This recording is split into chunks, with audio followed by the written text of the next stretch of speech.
Welcome back to another great episode of Dr. J Radio Live. Of course, I'm your host, Dr. J, broadcasting from the City of Angels. And of course, we are broadcasting from our home station of 107.7 FM UPRN, as well as all the global affiliates, including Deprogrammed Radio in the UK with affiliates, terrestrial affiliates in London, Leeds, and elsewhere in the EU. Not to mention all the other affiliates throughout the US and the world, including Hong Kong. I was definitely surprised about that one, but people in Hong Kong are listening right now. And I got to give love to iHeartRadio for carrying us. Years ago, I would have never thought it possible for us to bring these topics positively to you folks without having the usual giggles that have come about, especially in the 80s. I don't want to say the 90s because that's when I started to see the first waves of acceptance. Now, we do have two guests this show. That's right, two guests. Two fine guests. The first guest you folks have not heard on my show for about 5 years. If I'm not mistaken, it was either late 2014 or early 2015, so I'm glad I have him back. Now, the reason why I'm sort of hinting around is to give you folks enough time to go and see social media, all the accounts of DRJ Radio Live, that is Dr. J Radio Live, to see who our guests are. So with that being said, it's time to introduce the first one, or reintroduce him, since like I said, he's been on before. James Gilliland. James, welcome back, my friend. Oh, thanks for having me on the show. It's always a pleasure to speak to you, and I got to give you a big thank you on behalf of all the people who you've helped open their eyes to positive contact. Oh, you're welcome. That's our main focus. We have a saying here, just because you're dead doesn't mean you're enlightened, and just because you're an ET doesn't mean you're benevolent. But the majority of contacts are benevolent, but there are those ones, malevolent ones out there that they get the most press, and everybody pushes those, to keep people in fear. And unfortunately, those are the guys with the pulpit most of the time. So we kind of talk a lot about that. We say, look, there's basic tools for discernment that you need. You need to learn how to maintain your self-authority, and we teach people how to heal unseen negative influences and make sure they know who they're working with. And because, you just open wide and let anything come in, that's not very wise. Actually, to me, it's the height of ignorance to teach that. And because, just like the world here, there's some very beautiful people on this planet, and there's some people you wouldn't want to, invite into your home just for your own personal safety. Absolutely. And I'm glad you mentioned the fact that the media and other proponents of fear, especially the mainstream media networks, want to literally latch on to the negative, malevolent contacts as if they're trying to scare all of us. When you just said yourself, the majority of them are benevolent. Now, how did you get started with contact? Was it before you moved to your ranch, or is it because of the ranch? Well, I've been having contact all my life, and I just didn't understand it. I was raised in the high desert, near Giant Rock, and Otis Carr and that group, Ralph Ring, and they were actually building UFOs out there, and they flew them, and everybody knew about them. We saw them flying, and so it was real. But the FBI came and shut those guys down, and we would sit out at night and watch the skies, and they would put a show on for us when we were kids. So, all my life I knew that they were real. I was having contacts as a kid, and then, I got involved in social consciousness in the school system, and you just didn't talk about that stuff, and everybody think you're crazy. So that kind of part of my life shut down, and I went to college, went through school, college, all that stuff, and ended up, getting going to real estate school and broker school and contractor school, all that other stuff, and was doing really well. I had my own office and people working for me in commercial real estate, and then I had a near-death experience, and then that just blew the doors wide open again. Interesting. Can you talk about your near-death experience? Because from a lot of the people that I've interviewed and my own near-death experience, a lot of people said that after that, they've started having a lot of either positive contact, psychic experiences, or both. hmm Yeah, well, with mine was different because when I was a drowning, and I went through the tunnel that everybody talks about, and I didn't stop to talk. I just kept going. And I ended up in this golden white light, this plane of bliss. And in that state, you're a light being, but there's a greater light around you, consciousness and energy surrounding you. And I had a conversation with it. And the first thing I asked was, how can I stay? And, it came back to me and said, never told my children when to come or go. That's free will. And the next thing I asked was, how can I earn the right to stay? And it said, you cannot earn what is given freely and unconditionally.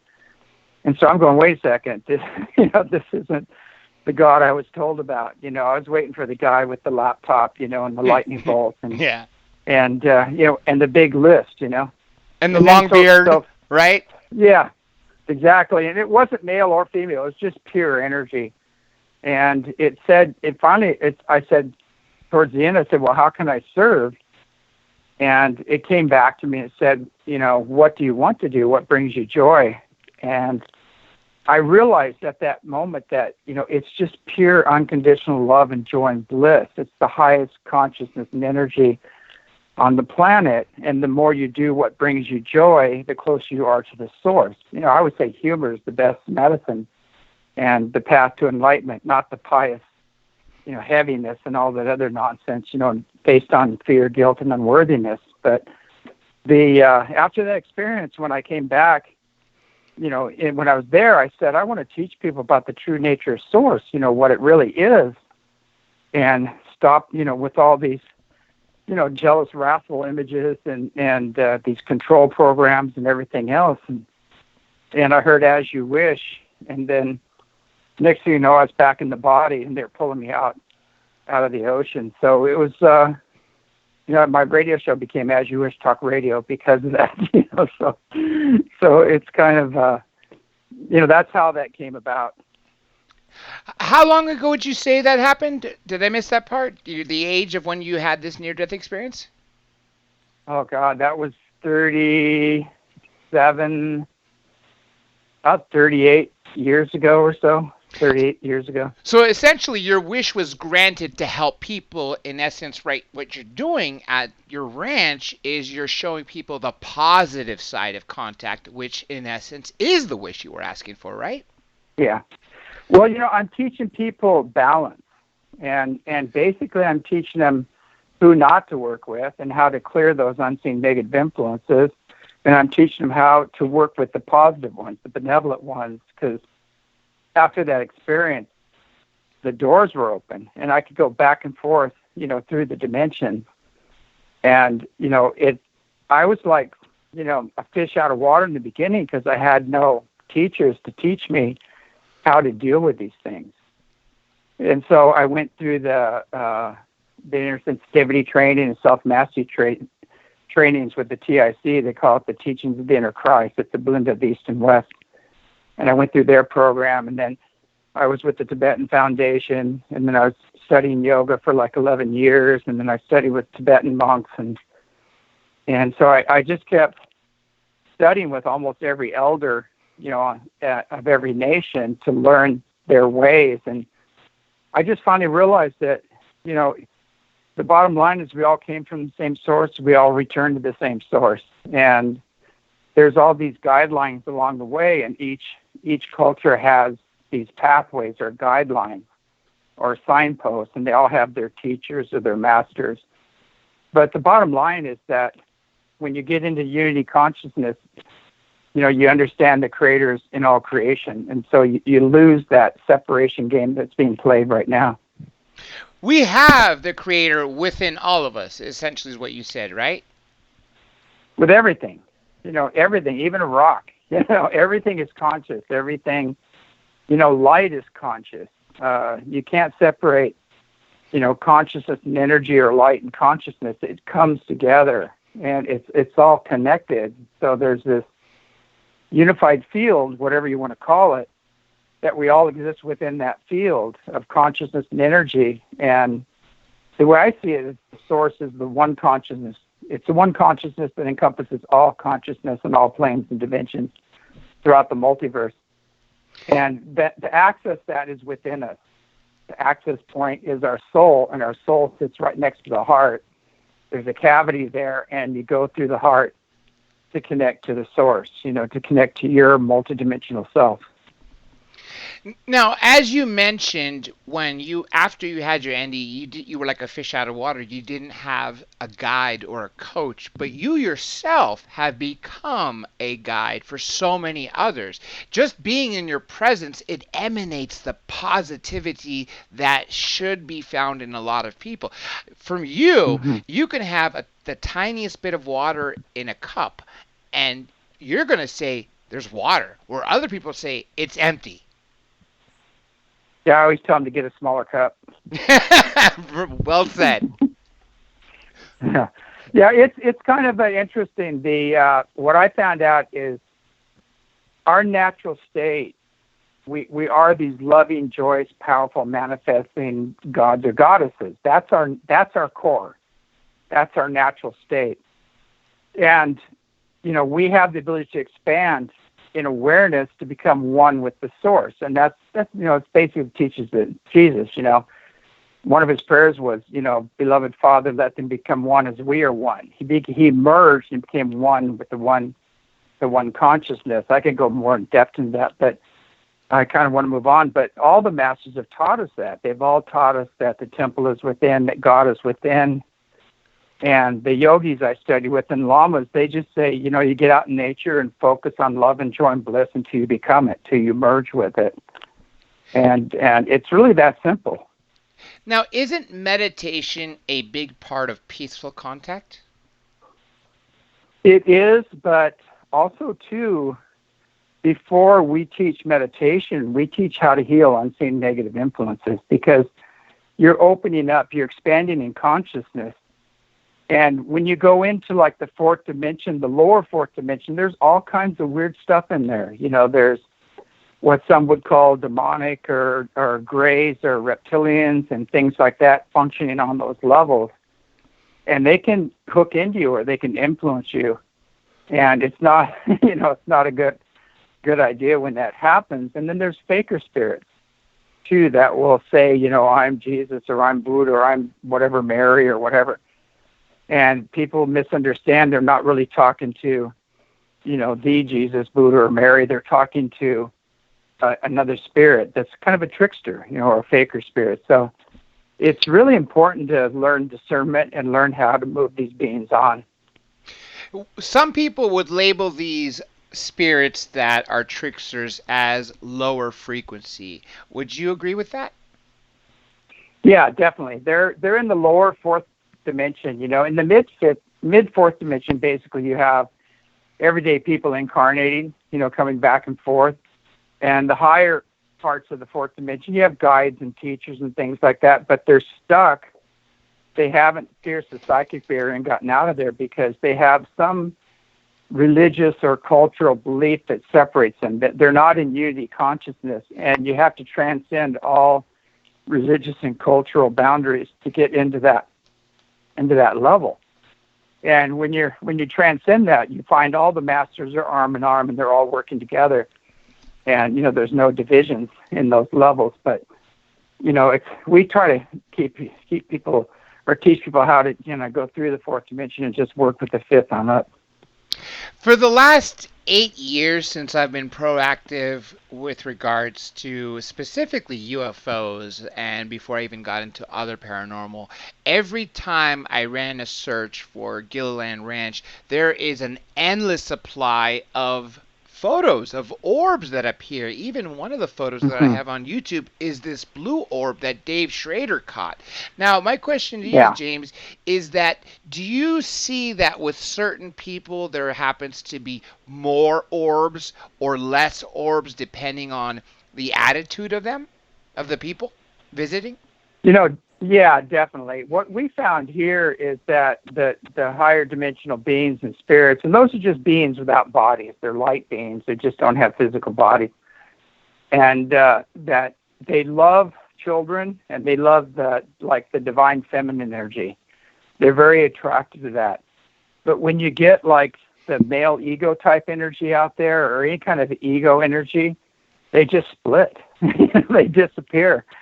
And they just find it really distasteful. And I've watched people clear the whole field when they walked out there and they started screaming chants or doing weird stuff, and it was coming from the ego. They just cleared the field. The whole field just left.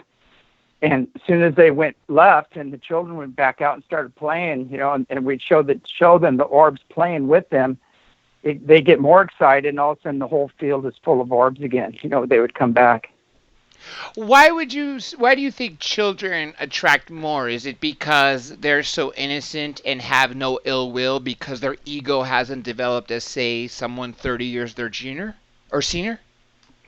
Yeah, definitely. They're innocent. They are more in touch, with the source. They haven't been away for so long. They haven't been jaded. They haven't been, that's what I said. You have to become like a child, before you can enter the kingdom of heaven. Well, heaven's a state of consciousness, and you got to get back to that sense of awe and that love and joy and bliss and carefreeness, and that's when you transcend dimensions, and that's what that's what they're saying when they said that. But yeah, and the feminine, is more love. Actually, if you're a balanced feminine, there's some feminine energy that's not based on love out there, but if you're focused on love and joy and bliss, and you're not wounded, and you will bring that energy in. But I've also seen groups, and this will probably get me in trouble, but I've seen, women's groups that will attract beings that are unhealed because the group energy is unhealed, and they'll be really polarized. And so they'll bring in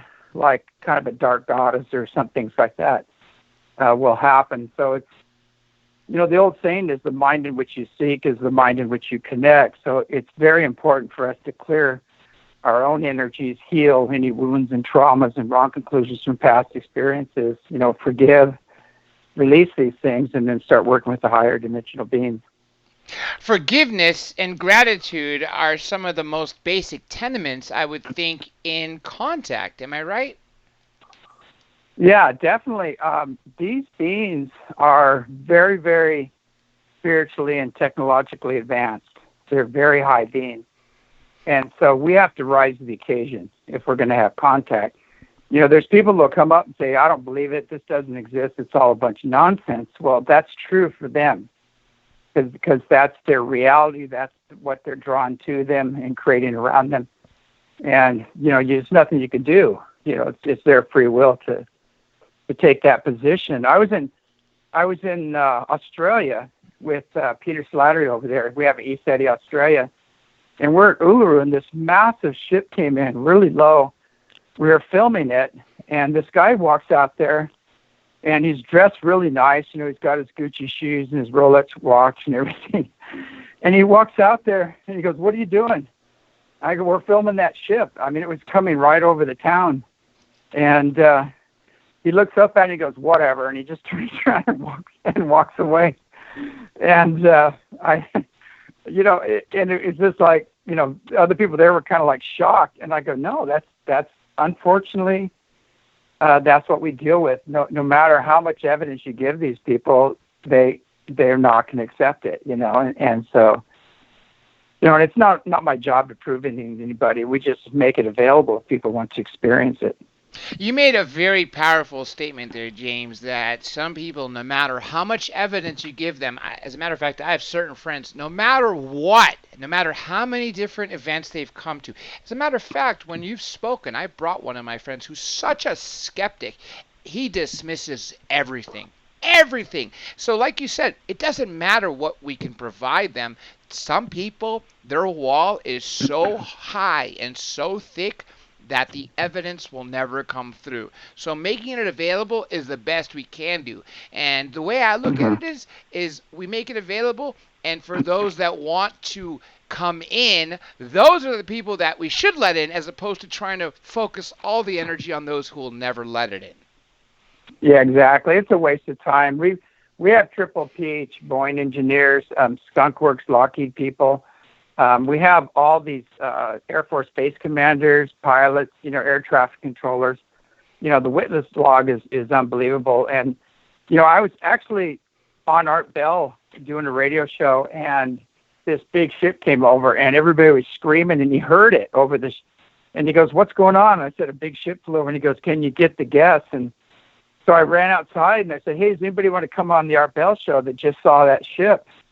And they go, "Yeah." And I didn't realize that these guys were heavy hitters. I mean, they were investigating this place themselves, and they were, top of the Boeing, people and Skunk Works and everything else. And so, we've had Air Force base commanders and things like that, and they all know it's real. And they're always flying the black helicopters over here on a regular basis. Ha! I would think so. That reminds me of Ben Rich of Skunk Works. Yeah, he talked a lot about it. But, which leads us to the next question, are they ours?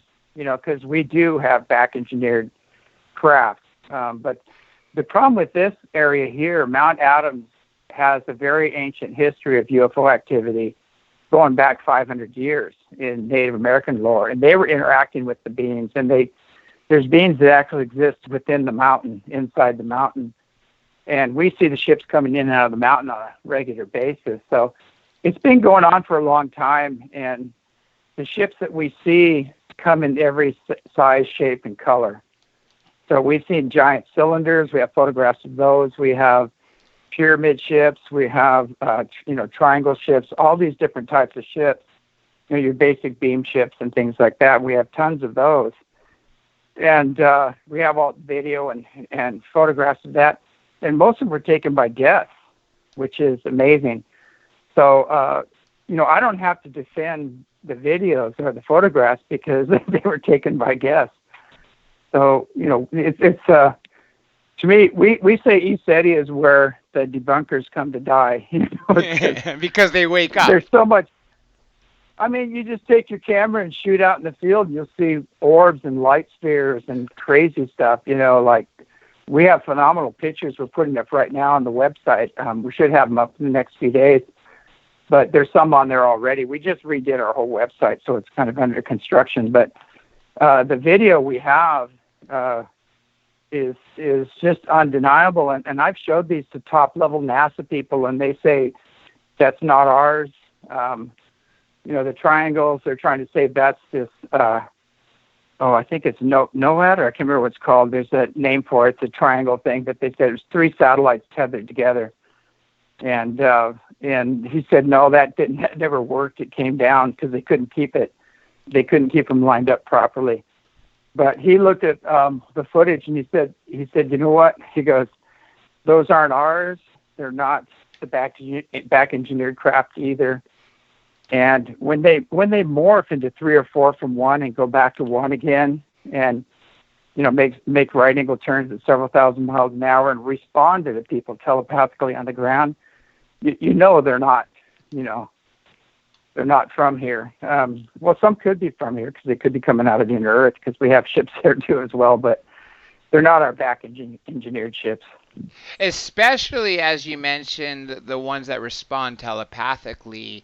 I don't know of anybody on the surface of the Earth that at least is known that has telepathy, but I've always believed it's innate with us, that somehow, whether we have contact from other beings that are telepathic, it'll awaken that sense. Do you believe that? Oh, definitely. It's part of our DNA. And when our DNA lines start opening up, we end up becoming telepathic, and we be able to see forward or backward in time. We end up remembering our past lives. We can actually teleport, bilocate and things like that. And that's all part of it. It's within our DNA. We have a salamander gene, or eternal cells that we can activate as well. And so it's all there. It just has to be activated. You mentioned the ancient history of Mount Adams. I would assume that the Native Americans saw a lot of these objects and spirits and beings. Did they write about them in your area? Most of it's oral. It's that they don't write a lot of the stuff. There have been books written about it. Greg Long, David Akers, they wrote books about it. Dr. Jalen Hynek did research up here. God, I'm brain farting. Dennis Arnold. I was trying to think of his name. He Yes, actually, yes. yeah. I think it was 1947. He lost sight of the ships when they descended on the slopes of Mount Adams, on the west side of Mount Adams. That was a couple weeks before Roswell, Kenneth Arnold. Yeah. And so there's a long, long history of ships coming in and out of that mountain and flying around that area. And a lot of the Native American folklore was that they would take the people that were really sick and wounded up to this door, and they would go inside the mountain, and they'd come right back out totally healed. And that went on for quite some time. And then they finally said, because of our lack of spirituality and technological advancements, that they had to stop. They had to close the door. And so it's been closed for quite some time, but it's opening now. I mean, the doors, I know where the doors are. They're opening, and ships are coming in and out on a regular basis, and they've been very, very busy. All the different groups have been very, very busy during this shift we're going through, and they're helping, humanity and the earth get through these times. The image I have that I moved to right now on YouTube shows the back of you looking at a plethora of orbs ranging in various sizes from what could be relative to the size of the moon from the photograph you're in to smaller ones that could be, I'm assuming based on your size, could be the size of a basketball. Some are brighter, some are less bright. Those orbs, do you say they're the spirits or as being the actual beings, or are they craft? Well, some are craft and some are actually projections. Like they'll project out of their body and, talk to people, educate people, and heal people, the higher dimensional beings. And it's a projection that they've projected, to help us, assist us. And when they're in that form, they have 360-degree vision. They can jump dimensions. They can go wherever they want, when they're in that form. And what's funny is we can do the same thing. We're multidimensional beings, and we exist on a vibrational continuum. We're not just a body and a personality. We're a multidimensional spirit. And there is a form of us that actually is an orb. And sometimes we're seeing ourselves when we see these orbs. We're seeing higher aspects of ourselves. Some people talk about seeing orbs internationally, and they see faces in the orbs. Have you ever encountered that? Yeah, we've studied them for quite some time, and when we blow these images up, we see animal spirits in them. We see like masters, look like Merlin. They're bearded, women. We've had Kuan Yin, actually. We have photographs of actually Kuan Yin appearing here and Mary appearing here, full body apparition, and Babaji and several other masters. And so there's so much going on here because it's a vortex and it's a stargate basically. So the veils between worlds are very thin, and so there's a lot of awakening and healing happening here, and it's a place. I'm sure there's a couple other places on the planet, but it's unsurpassed basically in contact, and it's not just contacting the ships, it's contacting the masters as well. How many people would you say have visited total since the time you started allowing people to come and teaching them the courses at your ranch? What you call sessions or retreats? Well, we've had, over 300 people at some of the conferences, and on the weekends now we're having, 50 to 60 people coming up and having their own experiences. And we've been open for, about 33 years. So, I mean, you crunch the numbers, it's in the tens of thousands, hundreds of thousands. I'm not even sure what it is. I mean, it's pretty massive. And just before we came on air, we even mentioned Sean Hannity, who did a special from your ranch. Did he end up coming back with any images or photos or video, or was he one of those people that had negative energy that did not allow contact to happen? No, he was really positive. He didn't come to the ranch. He sent a crew out, and then he did a special on it on Fox News. But we've had ABC out here. We've had, Good Morning America. We've had Danny Dyer did a special out here. Paranormal State did one. Robbie Williams, who's the pop star singer, he did a little special out here. And they all had, like Danny Dyer traveled all over the world to have an experience. And he didn't say anything. He was kind of bummed out. And when he came here, he said, "Do you think I'll see a UFO?" And I said, "How long are you staying?" And he said, "Oh, a few days." And I said, 100%, And the first night he said he was on UFO overload. He'd never seen so many UFOs. So, and we use Heavens Above and J Tracker and the sites to make sure these aren't any known satellites or, Evostat or the space station, or the shuttles are grounded now. So, even the toolbox lights up pretty good that they dropped on one mission. But, we double check and make sure that, we're not seeing the space station. And, there's times the space stations come over and it's amazing. It's pretty big when it comes over, and everybody starts hooting and hollering and they're all screaming, yeah, getting excited. And I have to tell them, no, just wait, there's going to be more, but that's the space station. They get really upset. Yeah.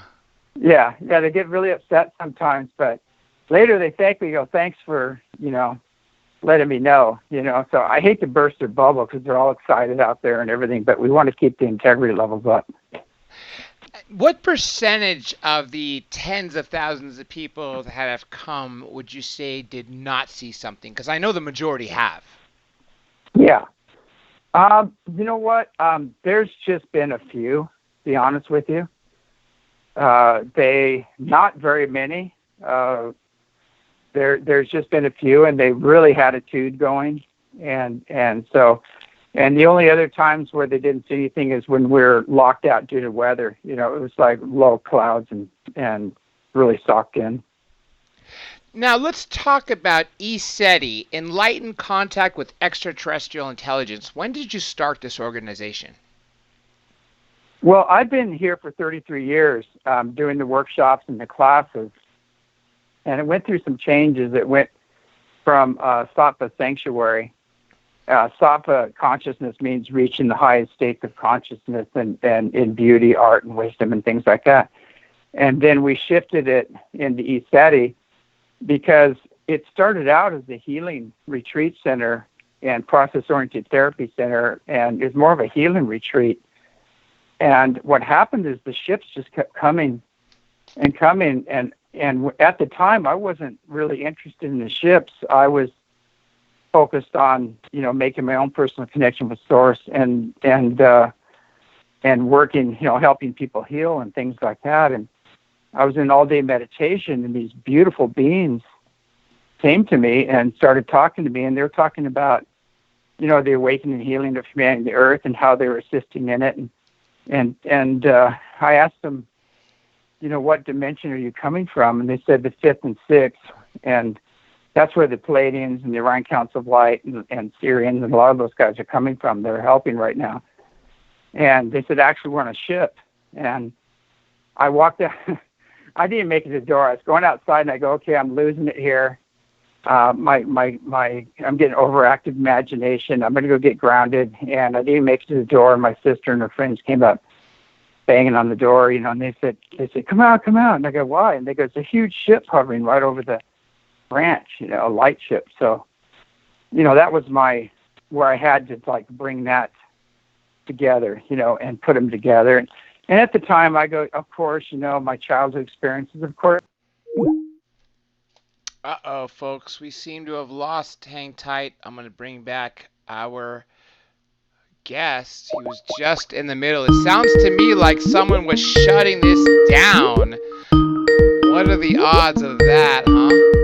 Just in the middle of talking about positive contact And we get knocked off air. Okay, we're back. Yeah. It sounds to me like somebody didn't want you saying anything. No, exactly. That's a common occurrence. I was doing another show in LA, and they lost 6 lines. Wow. They said, "Congratulations, you shut down all 6 of our lines." So I would think it's probably the powers that be that don't want any of this to be known, especially from you, because you're promoting positive contact as opposed to all the fearful movies. Exactly. These beings are extremely spiritually and technologically advanced, and they have technologies. They have fuelless energy technology. They have healing technology. They have things that would give us a quantum leap, in consciousness. They know the real history of Earth and our origins, and they have a much more expanded consciousness, concerning the source, and the creator. So there are beings that are capitalizing on keeping us in darkness and keeping us enslaved through dependency, and they don't want this out. They don't want this information out. And that's a very sad thing because we, humanity as humans, have a right to know. And that's one thing that's always bothered me to my core from literally since I was a little tot. Why are those higher ups think they know better than us that they have the right to hide the truth from us? Well, they have a different agenda. They, most like the media is corporate sponsored, and there's the big pharma, and the oil industries and things like that. They don't want this out. They don't have a choice anymore because it's coming out everywhere. And I know they've released a lot of the patents, and they've taken the stranglehold off of a lot of these technologies, a lot of the energetic medicine, the med beds, plasma healing, things like that. We're actually working on that here. But, it's all coming out right now, and they can't stop it because people are building them in their garages and basements, all over the world.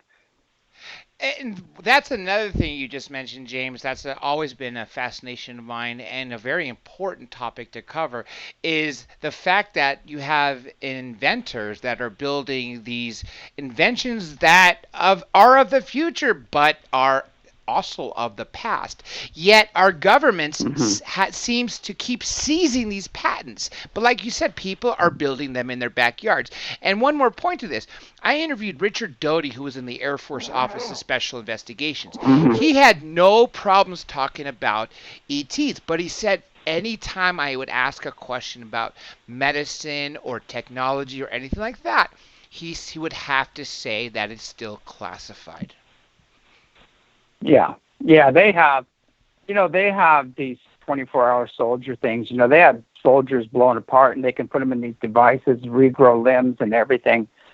And that's in the secret space fleet technology, and they have a lot of things like that. And unfortunately, the elite have all these technologies, but and that's our whole problem is this elitist attitude.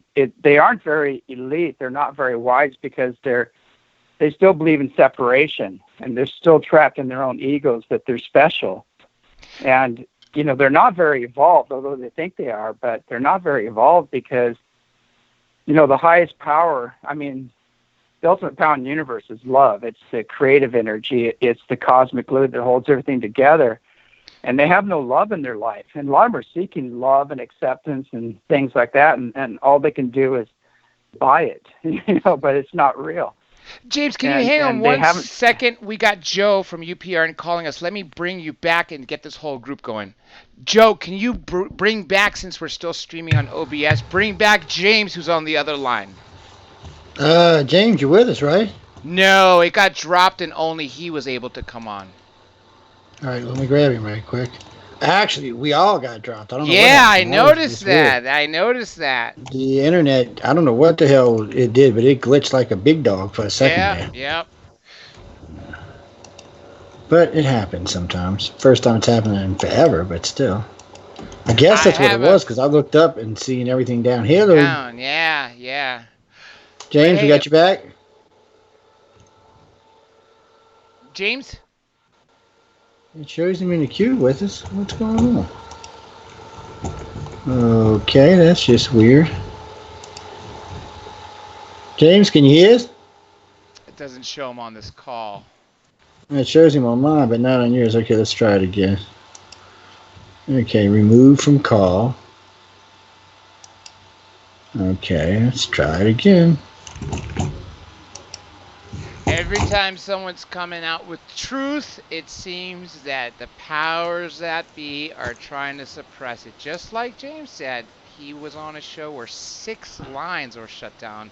So, yeah, that's definitely No, that's I've why I seen let that him finish happen his before, answer. but this wasn't anything ominous like that. There we go. James, you got us? Mr. Gilliland, you back with us? Okay, this is just weird. You know what? Let me just recall this whole call because it's showing him in the queue with me, but it's not showing him on the other one. So Call us back. let's. Here we go.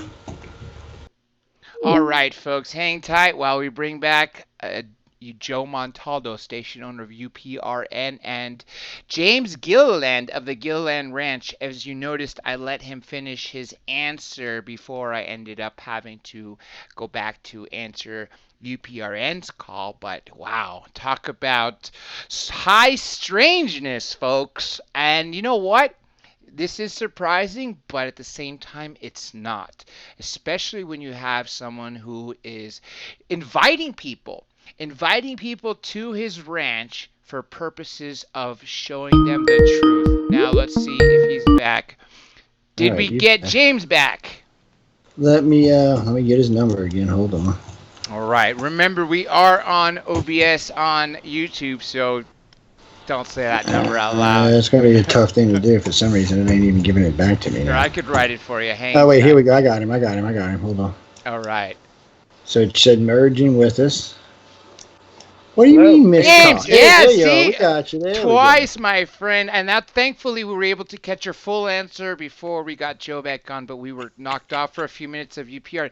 Again, James, this just goes to show, as I was saying while you were off, how I'm surprised, but not surprised when it comes to you and these topics, considering how many people and how many years you've been allowing to come to your ranch to have positive contact. Mm-hmm.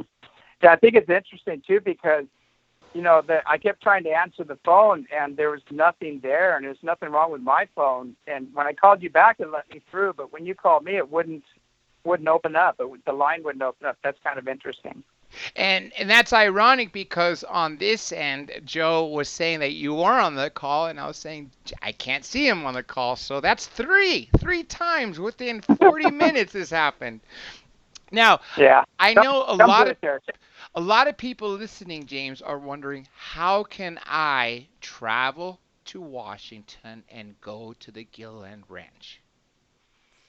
The best thing to do is go to our website, and it's ECETI.org, and go there, and all the information is on there on how to get here. We've got some big conferences coming up. We've got the big 4th of July conference, and the lineup, we've got, Ben Chastain and Rob Kuntz, with the Edge of Wonder, going to be here, Allison Coe, Corey Good, John Vivanco, remote viewer, Ari Littleton, Nihal Ledwith, who was an advisor to the Pope, and myself, Jordan Sadler, Peter Maxwell Slattery, Lauren Pritchard, Ken Rolla. Amazing lineup. Jenny Constantine is going to be here as well, but just top-notch speakers. And they're all, shakers and movers, bringing up the latest information. And that's the July 4th conference. And then I'll be at Contact in the Desert, and that's around May 31st, I think, to June 4th. And that's down in your area. That's down in Joshua Tree. Yeah, it's near Joshua Tree. So I'll be there as well. And then there's a big cruise, but UFO cruise that I'll be on. But all that's on the website. And we also have a remote viewing workshop coming up. I think it's the 16th. Don't quote me, but it's on the website too with John Vivanco. And, they've remote viewed the mountain here with their group. And they totally validated everything I was saying blind, double blind. Which was amazing, and about what's in the mountain, which would be a whole show in itself. But there's extreme activity there going on. Remote viewing has always fascinated me because distance doesn't matter and neither does time. There's this new documentary that came out called Third Eye Spies. And one of the people, it wasn't Joe McConigal, but it was one of the people that worked for SRI. He was remote viewing what he drew to be water towers.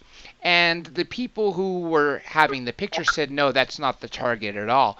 Yet, when they looked at old photos of the area, they found in the early 1910s, not almost over 100 years ago, exactly what he had drawn was there, which proves again that time doesn't matter when it comes to remote viewing. Yeah, I took his class in remote viewing, and you get these blind targets. They just have a number attached to them. And when I did it, I nailed them. It was he said it was a 3 martini remote viewing. He's never, he blew his mind. But everybody was getting it. Everybody was getting the targets. I missed one target because I had absolutely no interest in it whatsoever. It was people on roller skates, doing disco dancing, and yeah. And I know my even my psyche went, I don't want to even look at that. It's like just shut off. But it's amazing. It works. They've done tests with people who know nothing about this place, and they've given them the targets, and they come up with the same thing. Even the feline beings that we've had contact with, those came up, and it didn't make any sense. They said we're drawing these humanoid feline beings, and they're protectors, and they're there to protect. And they said, this makes no sense. We can't figure this out. Well, in ancient times, they called them Nashringa, and they're all throughout, Egypt, Sekhmet, and India, Narisha, where they were the protectors of the gods. And so there's a long history of this stuff. So you have these experiences, and they don't make sense, and then you do the research, and you find out, that it's real. Now, this goes back to something you said in the beginning of the hour, and I'm just going to rephrase the question for those who might have caught on this show late. Is remote viewing available to everybody, meaning that can everybody on this planet do it? I think so. Some are a little better than others, but the more you practice, the better you get at it. And, if you do the work, his website is righthemispheric.com, I believe. And if you go there, you can find out all about it. But, the people here were just nailing it. And, some of these people that were doing the workshop, I go, this one guy was like this big, bodybuilder guy, and he goes in there. And I go, this is going to be interesting, and he just nailed it. He hit the targets and everything. It was amazing. And some of the people you think, are going to just do okay in it, end up just, excelling in it. And it's kind of a mind blower because we have that gift. We just have to learn how to access it. Like you said earlier, it's in our DNA, just like telepathy is. It is, yeah. And we have the ability to go forward or backward in time and view things and events. And, one of the events that he had was Lincoln's assassination. And Ooh. I actually drew a theater, a balcony, a big dark vortex. I said this affected the whole world, a black cat, and everything. And then I drew a black cat. And so that threw me off. I said, I don't know what this is. This is like Halloween or some major event that affected the world in a negative way. I got a headache, like a headshot headache, and everything, like pain in the head. And it turned out to be Lincoln's assassination. And so when I had the cat, I go, what does the black cat have to do with it? And then we found out later that he was the first president to bring a cat into the White House. And they said that cat is still roaming the halls to this day as a spirit. I didn't know that. Very interesting. And that goes also to show what you said earlier, that the spirits of animals are also around us. Oh, yeah. Yeah, they're around. Like everything has a spirit. And they have their niches they go to when they cross over. They have their kingdoms, you might say.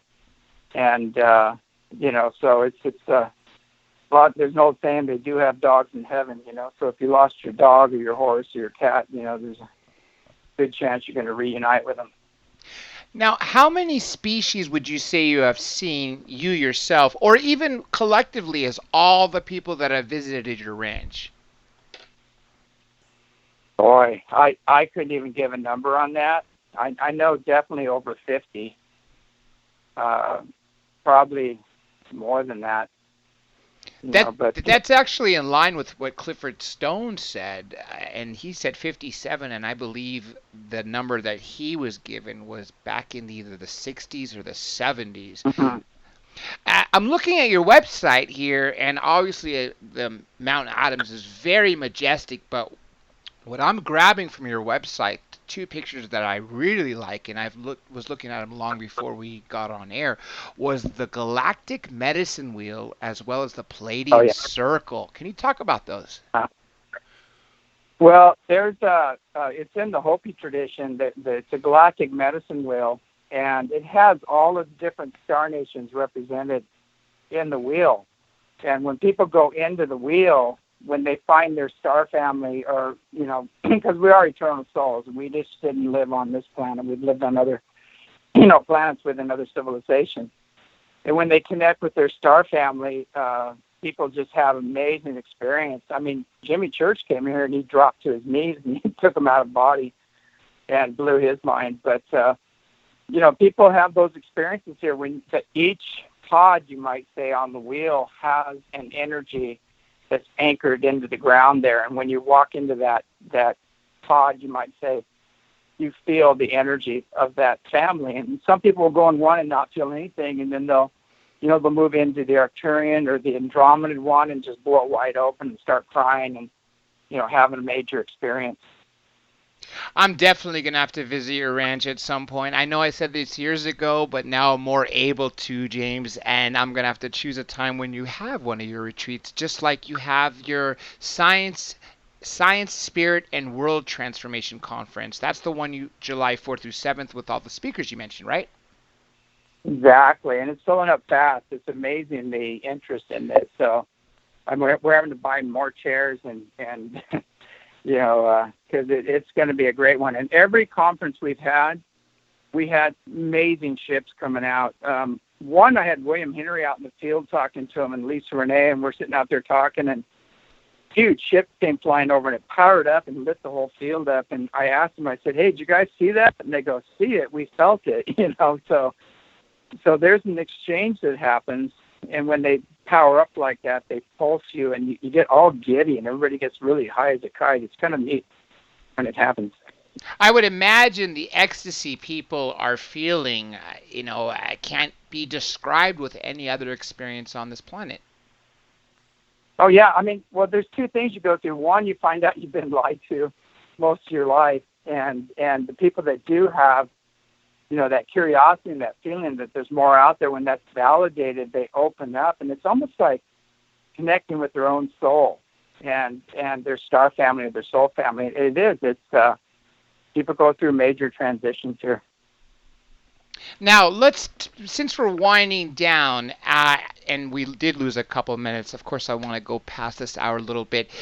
Is there any other statements that you should mention before I bring you back on the show, which will probably be around the time you have your conference, unless I'm able to unless I'm able to be there, on top of having you on before, unless I'm able to be there and broadcast live from there. Oh, there you go. That'd be great. Yeah, the main question they tell us is, they have the same message that every other master is given. There's nothing new, basically, but they tell us, to keep an open mind, a loving heart, and pure intentions, basically. And that's all you need to make your own personal connection with Source, God, Creator, Great Spirit, whatever name you want to give it. But, and also the same with them, because they have that connection. And they're just using more of that unified field. They're more expanded in awareness. They have more knowledge, more experience. And that's what they're bringing to us. And so if we want to evolve and take a quantum leap in consciousness, that's the way to go. Just expand in consciousness and make your own connection. And then you have access to more of that consciousness and energy in the field.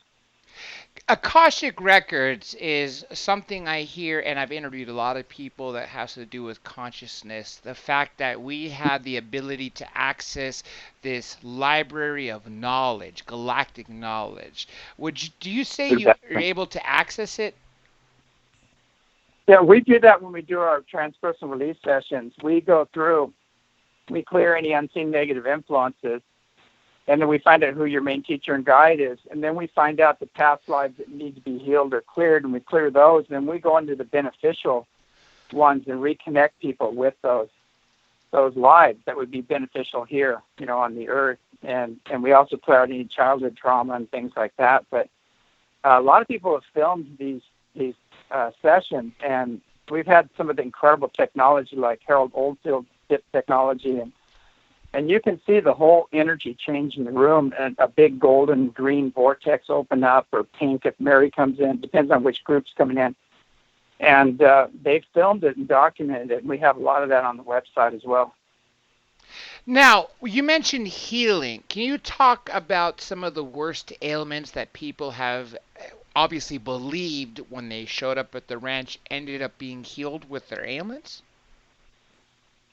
Oh boy, there's so many, but it's not guaranteed. It's up to the individual what happens. I mean, we had a guy check himself out of the hospital, and he had a tumor, and he had a really bad ulcer and everything else, and he really believed, that he needed to come here to heal. And he just walked out of the hospital, checked himself out, got a taxi, and I don't even think he had his clothes with him. It was kind of funny, but he came up here and he did this intention walk where he was walking the intention walk in the field saying, I've always been whole and healthy. And he went back and they documented the ulcer was cured and the tumor was gone. So a lot of that's happening. A lot of ailments just go away. And there's been so many healings, it's hard to document them. But, I really think people need to heal themselves. I don't consider myself like a messiah, and I'm not here to heal everybody, but I'll show people how to heal themselves. And this is a place where the veils are very thin, where people can get a lot of help, to do that. And, and I tell people when people heal, they put it on me, and I go, it wasn't me. It was between you and spirit what happened. It's like, You actually beat my second question there, James. I was just going to say people heal themselves, right? And that's exactly what you just said. Yeah, it's their belief that heals them, But a lot of people are so locked into the physical, and they have an attachment to their disease or whatever they're dealing with, and they just don't have the faith or the belief to do it. But I mean, a lot of people there's a lot of grace involved in that. So, some people, you just never know. I never know. I've seen miracle healings happen quite a bit, and I've seen some people nothing happens. Now let's talk, since we're winding down, and like I said, we're definitely going to bring you back before your event, and hopefully I can be there for that weekend. Your radio show. Yeah, it's taken off like crazy. It's on the BBS network. If you go to bbsradio.com, and it's As You Wish Talk Radio. It's on every Saturday at 8:00 p.m. And we also have ESETI Stargate on YouTube, where you can interact with the people the guests that we have on the show, and several of us here go on there with ESETI. And just a little heads up, if you get nasty, you'll be bumped immediately. so keep it clean, and keep it high. We're kind of forgiving, but when people start getting nasty, and we said, okay, we'll give them a warning and bump them, because we're not there for that, But anyway, it's a great, a lot of wonderful people come in there, made a lot of friends through that, and people just love it. And they feel the energy, too, when they come into the site. And I would imagine that all the people that are writing in the chat are definitely going to, at some point, to visit the ranch, as am I, since I've said years ago, and now I'm actually able to do so I'm going to be one of those. Before we go, James, let's plug in your website and anything else you feel necessary for people to know. Well, just kind of hang on. People, there's massive, we're moving into a highly energized place in space we've never been before. And it's creating all of these changes on every level, social, economic, and physical earth changes. And every time these solar flares go off and these big cosmic bursts hit the planet, which are unprecedented right now, the Schumann resonance is off the scale. It just keeps going up and up. But it creates a process, and a lot of people have an option. They either go into project and blame and victim roles, or you can go into self-empowerment and own it and heal it and release it. And I'm seeing that right now. There's one group trying to divide everybody. They're trying to divide the cultures, the races, the genders, and create divisions. And there's a lot of very wounded people in those areas. And then there's other people that are saying, no, I'm going to heal this. I'm going to move on. I'm going to focus on unity consciousness and bring everybody together. And that's where you want to go. And so we have that option right now. The polarities are very strong. There's a lot of people that just are after power, wealth, and notoriety, and they'll do anything to keep that. And there's other people that are really in their heart and they're service-oriented, and those are the ones you want to support and work with. Well said, everybody. That was James Gilliland. Please make sure you check out eseti.org. And with that being said, James, I want to thank you again for joining us, and you will absolutely hear from me. You also have my private contact number. Feel free to contact me anytime, and I will talk to you soon, my friend. All right. Thanks for having me on the show, and keep up the great work. Absolutely. It's always a pleasure. Folks, I just wanted you to know that James is 100% the real deal. Every time I've been in his presence, he emanates that pureness, that positive energy that is necessary for positive contact. And if you just search his name, folks, you will find a plethora of images. And I'm not just talking about searching Gilliland Ranch. Just search James Gilliland and you will find an enormous amount of images of orbs. Now, we are about to get to the second guest of this special 2-hour show.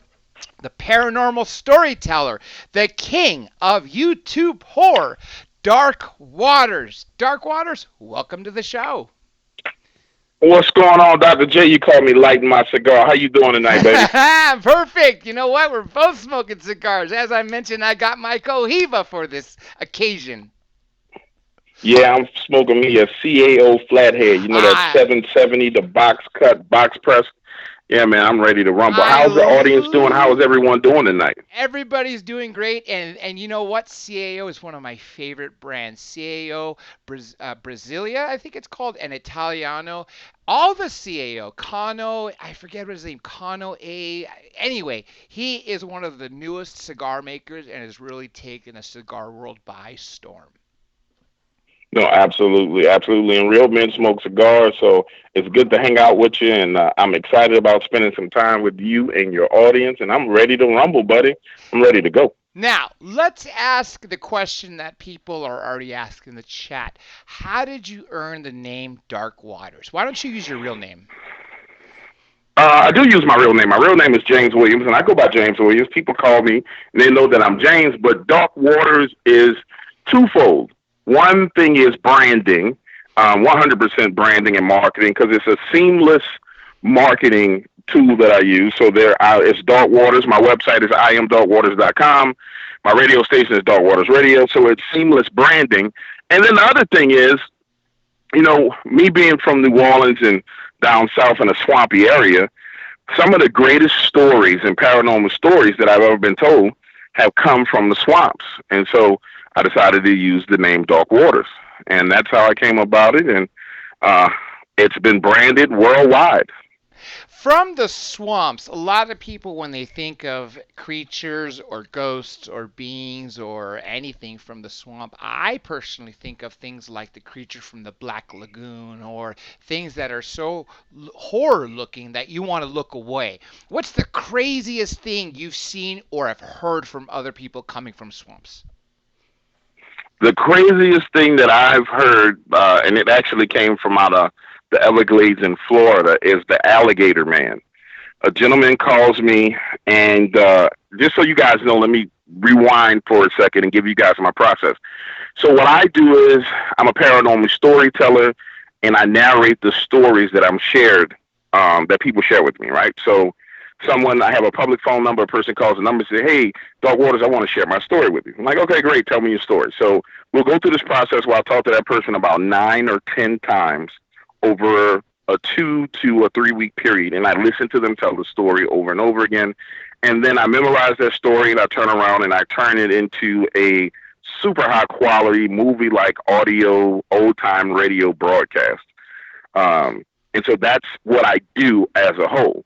So a guy calls me and he's like, hey man, have you ever seen anything or anybody ever told you anything about an upright walking alligator? And I'm like, out of State Line, Mississippi, I said, I remember a guy telling me a story about this upright walking alligator crossing the road, and they called it the Alligator Man. And so he goes on to tell me his story. He's down in the Everglades, and he's on the airboat with the big old fan, and he's rolling around, him and his brother, and they stop and they're doing a little bit of fishing. And on this kind of body of land, they see what looks like, initially thought an alligator, but they thought the alligator's head was up in a tree. Like it was so high up, there's some kind of way an alligator had got up in a tree. It's like, well, no, alligators are in trees. So what is this? Then this thing walks out from behind the tree, and they get full glimpse of it. It has a scaly alligator type body. It has the typical alligator head and snout, or crocodile head and snout, and it's walking on 2 legs. And then it turns and starts walking towards them, and they hit the gas and get out of there and pull off. That's probably the freakiest thing that I've heard in the swamps. And I've only heard 2 people in the paranormal world talk about Alligator Man. That's me and then Linda Godfrey. And I've only heard 3 stories, which is those 2 and then 1 that Linda shared with me as well. So that's the downright freakiest thing of all. People talk about like Dog Man and Sasquatch and Bigfoot and Slender Man, but that's, to me, is the creepiest thing on the planet, is an upright walking alligator. Yeah. And the natural question, the question is, people say, well, Dog Waters, how do you know if that guy's telling you the truth or not? And if I'm not mistaken, you kind of have a background in law. You understand legalese, and you also understand tonality and personality types, and then the process of looping. And so what I do is I loop the person in the conversation multiple times. So they're talking, I'll force them to start all over, and then I'll inject into their story something that's not true. So let's say he told me, Dr. J, that they were on an airboat. It was him and his brother. They were fishing, and they caught catfish, right? Mm-hmm. I would say, okay, I'll start the story all over, and I'll inject something that I know is purposely untrue. I say, oh, yeah, so you guys were on a boat and you were catching trout. And then what happened? And so now you can tell if that person continues to go and move forward, and they go with my lie that I purposely injected, I inject another lie. Did I inject another lie? Did I inject another lie? But a person who's telling you the God honest truth, they actually get aggravated with you when you go through the process of injecting falsehoods into their story. The person who's telling the truth says, man, that's not what I told you. I told you we was catching catfish. And da-da-da-da-da. And they get upset. They get angry. And they start to get antsy. Then they want to get off the phone with you because it's like, okay, you're playing with me. And so I do these little techniques. I'm not going to give all my techniques because not everybody knows how to fool me. But I do those small techniques in order to just see what's going on. Then another technique I use is I actually force the person to visualize the encounter, especially when it comes to demonic stuff and like the really, really scary stuff. I actually take them back to that moment in time and try and trigger their mind and get them to actually visualize and see what it is. And then I'm looking for an emotional response from that person. Typically when I do that to a person, it doesn't really last long because the minute I get the response, I want to pull them out of it. But person will start crying. I mean, literally will start crying on the phone. Or a person will be like, oh man, I'm getting chills. Like I don't know if we can finish this conversation. So I'm trying to trigger those things so I can get an idea if they're telling me the truth or not. When someone's lying, there are none of those signs. They don't get angry when you interject. In fact, they build on top of your exaggeration that you added. They start stacking bricks on top of that. And I'm like, okay, well, I gave you a fake brick and then you want to build a wall. You know what I'm saying? So, and then those other people, when they haven't had that really traumatic experience, because you can't tell me, Dr. J, if you're laying in the bed at night, right, and you're under the covers and something starts pulling the covers and you look down and this pale creature is crawling on your bed except for it's got a head that's turned upside down with a mouth that's open and red eyes. You can't tell me that you can retell that story without being afraid. No. If that happens, unless I'm making it up. And you know what? I'm glad you mentioned two things, Dark Waters. One, the looping. Just like you said, you'll let that person tell the story, then you'll have them recite it and interject a lie. If more paranormal researchers did this, like many lawyers do, then they would be able to know if the person's telling the truth. And the other part, emotion. Most, if not all, of these contexts, especially with creatures of the real unknown, like this tall walking alligator on 2 feet, if there's no emotion, like you said, it's probably fake. Oh, I can guarantee you it's fake. And then there's another telltale sign that lets me know that it's 100% fake. So if a person wants to tell me an encounter and they're excited, and they're stalking me and hounding me and calling me over and over and over and over again, typically, man, I don't even take that phone call, because every time that person's either been mentally ill, which there are a lot of mentally ill people that listen to this stuff and they want attention, or they're just a flat out liar. And I've been through that process over and over and over again. Well, God called me 15 times. Man, I just want to tell you my story. And then it's like the wildest, most insane thing that makes no sense on a planet. Like the tree was talking to him and the leaves had eyeballs. And I'm like, yo, bro, were you high? Were you doing drugs? Like, for real, bro, you're wasting my time. So that's the whole overall process of what I do. And that's, again, Dr. J, like if you listen to one of the stories, people have a hard time understanding how I'm able to capture the real emotion. And it sounds like it's a movie. Well, that's because I spent so much time talking to that person to I actually mimic their tonality of their talk. I can't mimic their accents. Like somebody calls me from, West Virginia and they got a real West Virginian country accent. I can't do that. But I can pace and lead and mimic the tone of what was told to me, which starts to pull that emotion out. And that's what I specialize in doing. You mentioned Slender Man.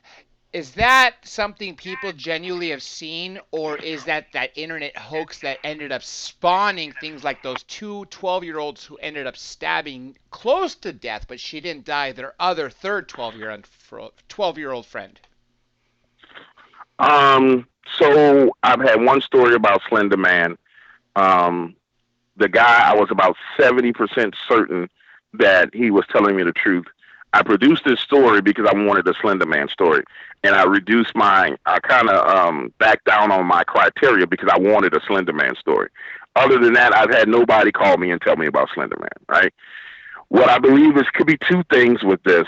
I think it may be a tulpa, which is an entity that's formed by people actually focusing through psychic energy on it. And so enough people believe in something, our human minds are powerful enough to where we can manifest things. We know this. Anybody who's a shaman or anybody who's in the metaphysics knows that this is possible. And I believe in this case, that might be what has happened. But I personally don't think there really is a Slender Man. Like I would have to see Slender Man myself. Now, there was one other story that someone shared with me, and I consider her to be extremely credible. And she described something that would kind of fit in the realm of what Slender Man would be, but it wasn't dressed as Slender Man. It was just a tall man with no face, but you could see his muscle structure under his skin, but he didn't have all the facial features like an eyes, a nose, a mouth, and none of that. But he was tall, but he wasn't dressed in like a black suit or anything like that. It was just a tall, creepy guy that had on a red flannel shirt and blue jeans. And it actually happened while she was leaving, following her fiance who had just had a heart attack. They were in New York, and her fiance had a heart attack, called 911. The ambulance came. You know how in New York there's buildings behind buildings and tenements inside of tenements? You know how that is there. Well, they have to go through a courtyard. So they got the guy on the gurney. He's going down the elevator. They're going through the courtyard, and they're headed out to the ambulance. And as she's walking behind them, she glances over in a corner of the courtyard, and there's this tall guy standing there with a red flannel shirt and jeans on, but he has no face. And that's the closest thing to Slender Man that I've gotten. I've had a number of reports of that, but it wasn't like dressed like Slender Man. Even here in New Orleans for Mardi Gras, check this one out. And I know people in New Orleans are listening. So on St. Charles Street, there's a place where all the locals in New Orleans hang out. It's St. Charles and Marengo, right? All the tourists go downtown. They go into the French Quarters. All the locals and their families go to St. Charles. St. Charles and Marengo, there's like a fried catfish place. I can't remember the name of it, but it's a place where you can eat food, and then you can also buy beignets and get drinks. This is for, I think, Endymion Parade. This happened a couple of years ago. A lady's there, and it's a nighttime parade. And so she starts walking down Marengo Street to go to her car. And Dr. J, have you ever been to Mardi Gras? Have you ever been to a parade? My brother has been multiple times. I unfortunately were not there that time of the year. I wish I was. And I will be soon. Good. Well, let me explain something to you about New Orleans and Mardi Gras. So on a parade route, Dr. J, you will have 100,000 people on one freaking street. I mean, 100,000 people, all of them sitting on one street. You can walk a block away and there is absolutely nobody because everybody's localized and centralized on that major street, right? Because they're watching the parade. So this lady's walking back to her car. She's walking down Marengo towards Claiborne, for those of you in New Orleans who are listening. So she's walking into the city, and she walks about 3 blocks and she gets to her car. So she's on her car is parked to where her driver's side door is in the street. The passenger side door is up against the sidewalk, actually close to a tree. And so she's in the car digging around trying to get something out of her purse, which she left in the car. Well, as she's digging around, she looks up and glances out of that passenger side window, and she sees a torso there, like a torso of a man. Like, you know, your head's down, you look up, you see somebody outside your window. She pulls back out, lifts her head up, and looks over the top of the car, and there's a guy standing there with absolutely no face. And she says, and when we're talking, I said, well, what did you feel at that moment? And she said, I was confused at first because I'm thinking, she's like, I had been drinking a little bit, but I wasn't drunk. You know, I had 2 or 3 beers, and I don't drink a lot. But I'm thinking, okay, my vision is just blurry. And you know, my eyesight is going to straighten up. She said, so she bats her eyes and squinches them and looks, and this guy has no face. And then he starts the skin on his face starts to twitch and move. And she can see the muscle and bone definition, not muscle, but bone definition behind the skin.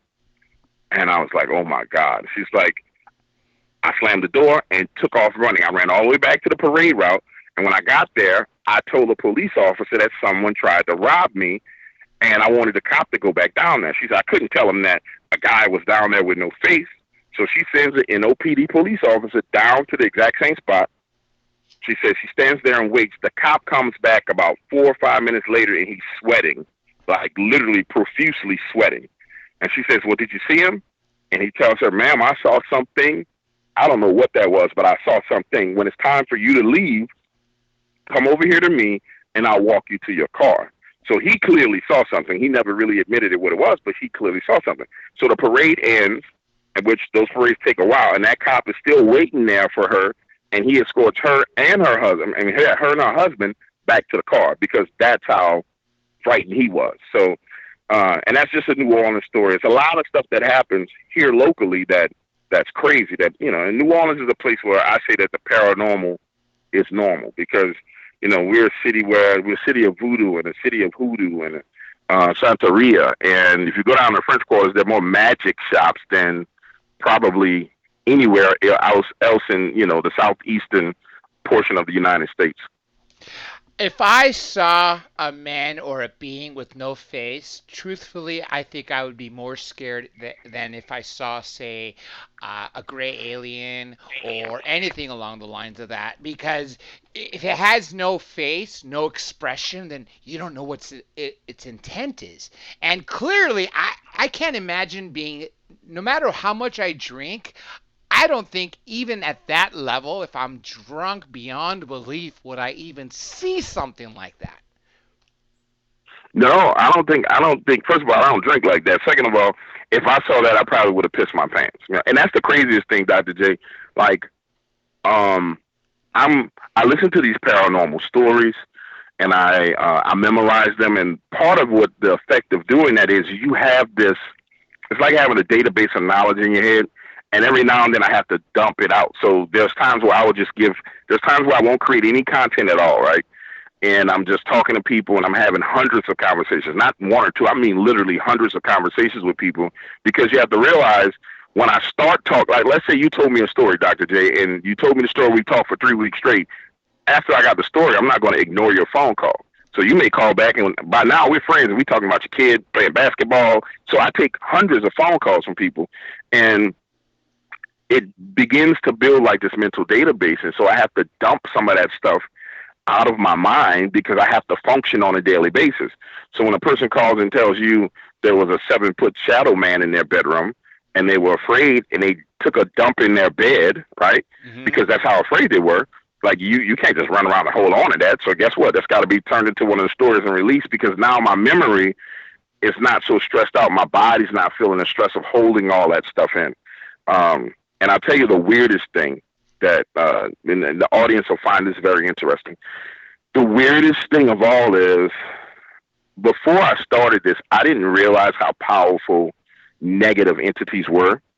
I didn't realize that just talking to a person who had some kind of negative attachment could allow that thing to attach to you, right? Or could allow that thing to kind of penetrate your space and start to harass you. And I went through a spell, Dr. J, for about a year, man, where every other phone call was someone who had something demonic. And I'm not talking about like, I smelled sulfur in my house. I'm talking about straight up, hands down, demonic stuff. Water dripping up out of the tub. Candles that's lit with the flames lifting off the candles.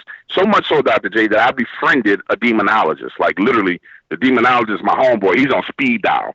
So when I call, somebody calls me, I'm like, yo, he's like, what's up, James? I'm like, look, man, I just talked to this lady and she's telling me that she got some weird stuff going on. He's like, well, listen, I want you to do this many prayers of protection for 9 days and then do 15 days of this. Let's make sure this doesn't attach itself to you. And what I want you to do is give her my number, right? That's how much demonic stuff was going on, and people were reaching out to me.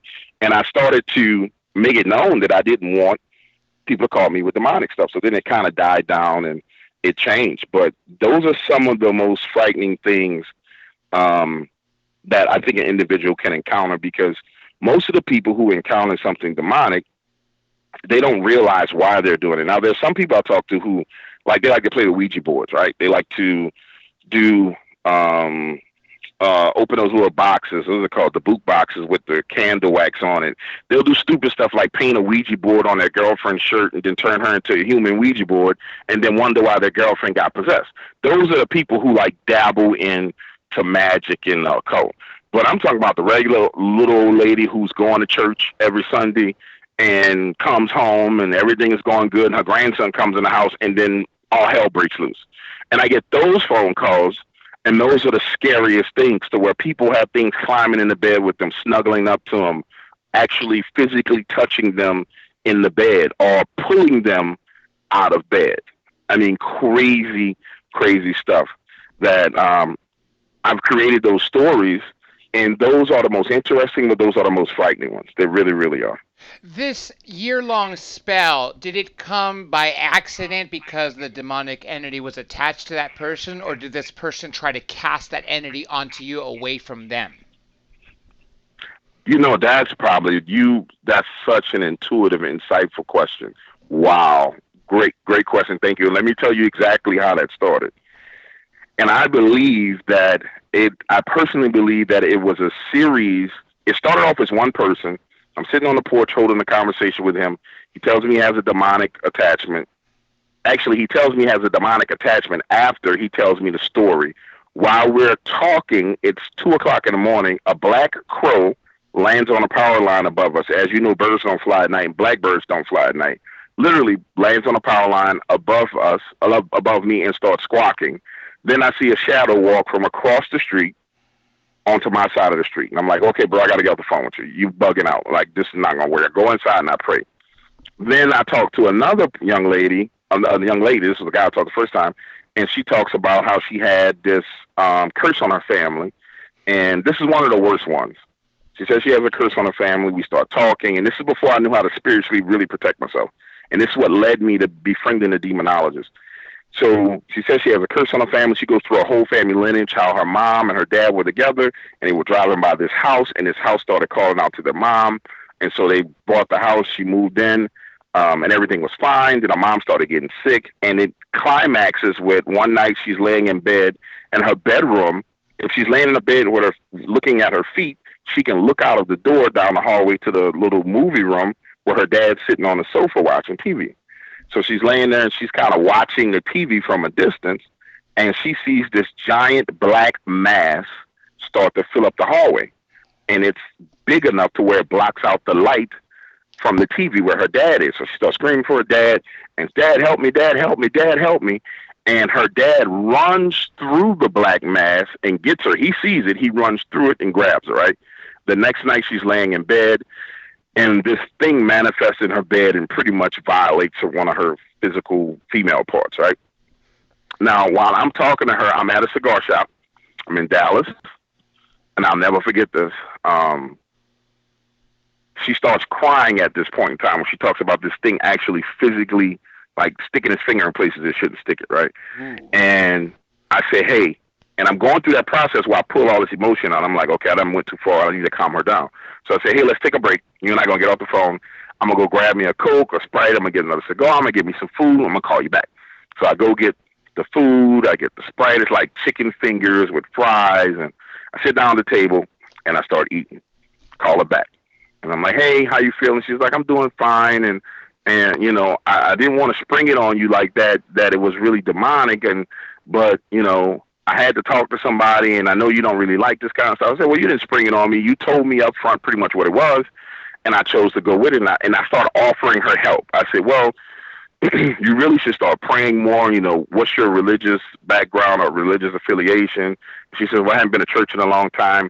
And then Dr. J, in the back of my mind, a voice says, get off the phone with this woman, and I want you to throw all your food away, throw your drink away, and go get some water. Just out the blue. And so I'm like, that ain't me thinking that. So I'm like, I'm going to listen. I say, hey, I'm going to call you back. I take all that food, I throw it away. I take the soda, I throw it away. I go get a bottle of water. By the time I get that bottle of water and get back to where my cigar is sitting, there's a lump in my throat. When I say a lump, it like my throat is closing up. Like I'm starting to not be able to breathe. I'm starting to choke, and there's no food in my throat. So I drink the water, and I start coughing. I go outside, I vomit a little bit. I'm like, oh, that was weird. I get home that night to my girlfriend's house. We're laying in bed, and in the middle of the night, something starts to stick its finger in my nose and down my throat. Ooh. I grab for it, Dr. J, and I feel a physical hand. Like, you know how someone was touching your face in your sleep, you reach up and you grab? Yes. I feel a hand. I know I felt it, and I'm like, oh, crap. So I sit up, and I'm looking around, and I'm thinking it's my girl. I'm like, yo, babe, why are you messing with me? I'm trying to sleep. She's like, shut up, I'm asleep, bro. Go to like, not bro. She's like, shut up, I'm asleep, babe. Go to bed. I'm like, okay. So that wasn't her. So I'm freaking out, and eventually I start to fall back to sleep. I fall back to sleep again, and this time I feel something going into my mouth. I feel like a finger going into I literally feel my lips part. I feel my teeth open, and I feel this thing going down my throat and touching the inside of my esophagus. And then I bite down, like, and now I can taste this dirty, kind of earthy, coppery, let's say you took a penny and you rubbed it around in dirt and then bit it. That's the exact way to describe that, since that taste. And I sit up, and I'm freaking out. And I'm like, okay, I stay up till like 4 o'clock in the morning. At this point in time, I didn't really understand spiritual protection. So I go out on the balcony, I light a cigar, and I'm freaking out, and I'm listening to like preachers on YouTube. I'm trying to figure out what to do here, right? That next day I get in contact with the demonologist, and I tell him what happened. He says, well, you came across a very powerful entity. And he was like, it came to prove a point to you that you were butting into its business, and you need to stay out of its business. And he was like, it's going to get a little bit worse, but I want you to do these prayers. And I was like, well, what the hell you mean it's going to get worse? He's like, well, just pay attention to little things that happen. I leave from Dallas, get back to New Orleans. As soon as I get back, my brand new washing machine breaks. Brand new, broken. No reason, nothing. A couple of days after that, my keys get lost. The keys, which normally go in this drawer, gone. 24 hours, can't find my freaking keys. After that, shoes come up missing. So I get back on the phone to demonology. I'm like, yo, Kenneth, dude, this is what's going on. He's like, look, they're hitting you a little bit right now. You never prayed like this before. Keep praying, and it's going to back off. So a couple of days after that, all of it stopped, and that's when I realized, Dr. J, that not only what I was doing was a service to people because it helps people, but it could be a hindrance to me. And after that, I learned how to spiritually protect myself. So now I don't worry about it now because I got so much Jesus juice running around here that it's ridiculous. But prior to this, oh my God, man. And it kept on happening, Dr. J. Will be a person call and they'll try and tell me a story. And then it got to the point to where I realized that there were certain people who were calling on purpose that had demonic attachments. They were doing it on purpose. There's a couple comments and questions in chat. Let me read in reverse order because with regards to the dirty copper taste, Drive-Through Poet says it's what blood tastes like. Would you agree with that statement? No, it wasn't the taste. I've tasted my own blood before. I've done street fight. That wasn't the taste of blood. No. Mm-mm. Third Phase of Moon, the Cousins brothers, Blake and Brent from Hawaii, one of the world's largest UFO YouTube channels, 750,000 subscribers, which I was talking to you about before this show, asks, have you ever heard of the ghost in Hawaii known as the Night Marchers? No, haven't. I haven't. And the reason why is because I have never gotten any stories from Hawaii. Everything I talk about is someone's called me and told me about it. It's not like I'm going out researching and saying, oh, let me go look up this ghost.